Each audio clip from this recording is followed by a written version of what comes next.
In a moment, a simple handshake changed from a warm and expected greeting to a potential kiss of death.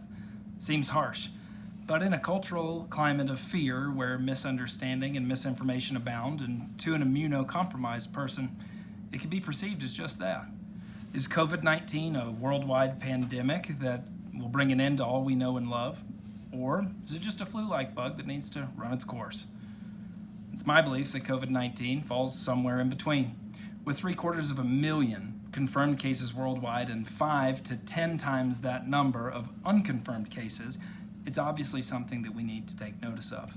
We've seen in the media division of opinion. There have been two main reactions given the most airtime, which are, on the one hand, the toilet paper grabbers fighting over cases of TP, suggesting that this epidemic will bring the world to an end. Toilet paper? Really? On the other hand, there are the spring breakers gathering in mass down in Florida who would rather party like it's 2020 than take precautions for the benefit of their fellow citizens. Most Americans, however, find themselves somewhere in between. I suggest that before we make hasty decisions and froth unfounded opinions and talking points, that we get knowledge and make an informed decision as to the best course of action for ourselves. I believe and hope to convince you that the best course of action in dealing with the impacts of COVID-19 are short-term quarantine and social distancing. But let's get knowledge, and so that we're prepared to make logical conclusions. In order to understand the correct way to react to COVID-19, we must first understand what the virus is, how it's transmitted, and who are the at-risk people. So what is COVID-19? The Mayo Clinic defines COVID-19 as a severe and easily spread respiratory virus of the coronavirus family. It allows that diagnosis is difficult because it shares several symptoms with influenza, the common flu. A COVID-19 infection may appear 2 to 14 days after exposure and can include fever, cough, shortness of breath, or difficulty breathing.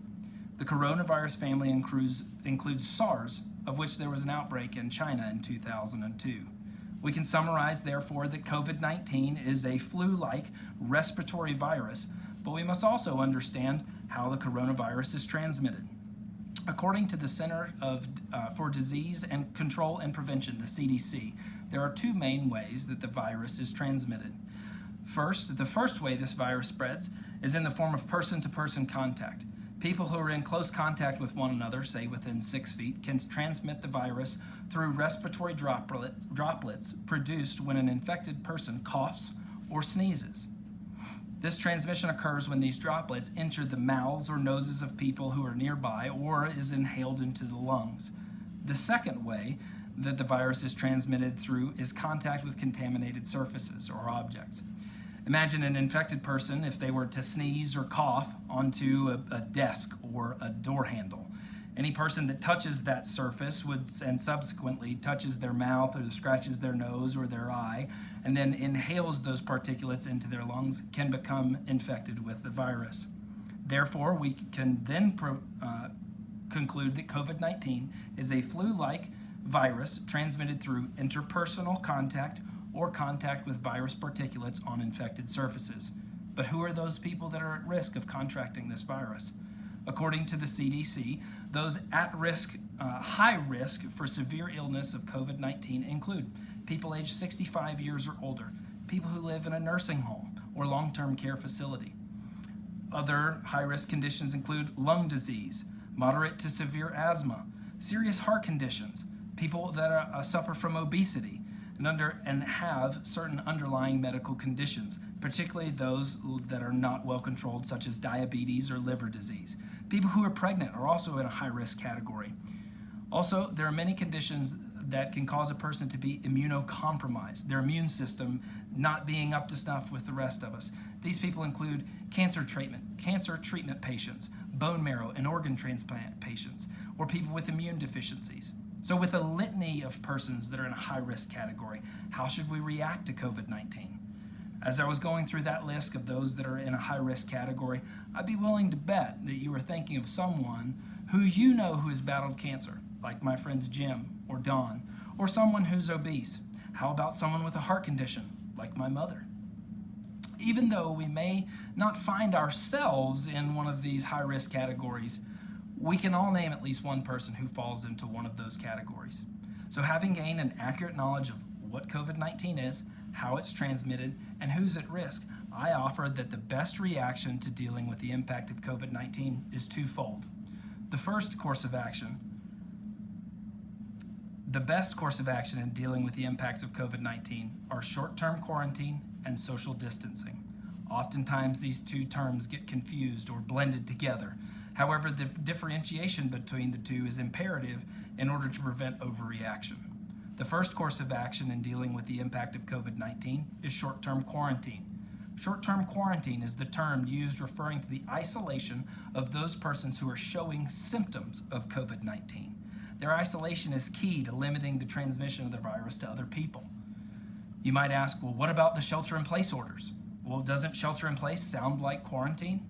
Although they do sound familiar at first glance, they're two very different terms.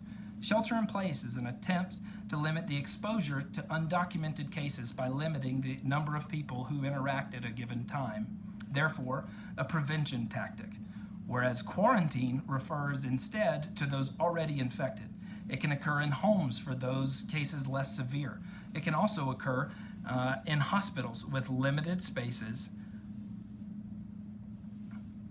and resources, thus becoming a reactionary tactic rather than a preventative.